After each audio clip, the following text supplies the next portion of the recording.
আসসালামু আলাইকুম। দীর্ঘ 9 দিন পরে ঢাকায় আসলাম আর এই মুহূর্তে আমি আছি আমার দোকান মানে আমার শপ পাইটু ইলেকট্রনিক্সে।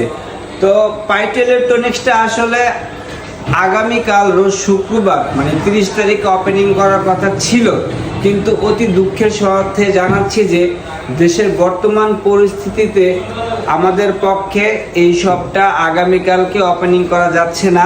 আগামী সোমবার 2 তারিখে ওপেনিং করব।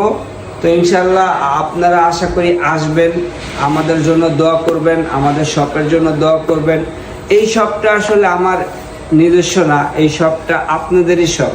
এই শপের থেকে যে প্রফিট হয় সেই প্রফিটটা যাতে আমি আপনাদের সেবা করে ব্যয় করতে পারি, আমার জন্য দোয়া করবেন। এটা আমি জানি যে এই মুহূর্তে ওপেনিংটা করা ঠিক না, তারপরেও করতেছি এই কারণে যে কারণ এটা আরও অনেক আগে ওপেনিং করার কথা ছিল। দেশের পরিস্থিতি খারাপের কারণে আমরা পিছাইতে প্রায় 2 মাস অলরেডি পিছাই ফেলছি।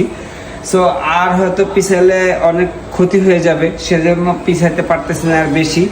তবে আগামী 2 তারিখ রোজ সোমবারে অবশ্যই আমরা ওপেনিং করব ইনশাল্লাহ। আশা করি আপনারা যারা আছেন অবশ্যই আসবেন। আমাদের শপের ঠিকানাটা হচ্ছে পাইটু electronics, shop number 019D, level 4, block B, Jamuna future park. তো আশা রাখছি আপনারা যারা আমার ভালোবাসার মানুষ আছেন বা আপনাদের যাদের মোবাইল ক্রয় বিক্রয় অ্যাক্সেসরিজ দরকার বা মোবাইল সার্ভিসিং দরকার, অবশ্যই আপনারা আমাদের সব পাইটু ইলেকট্রনিক্সে চলে আসবেন। এটা আমাদের শপ না, এটা আপনাদের সবার শপ।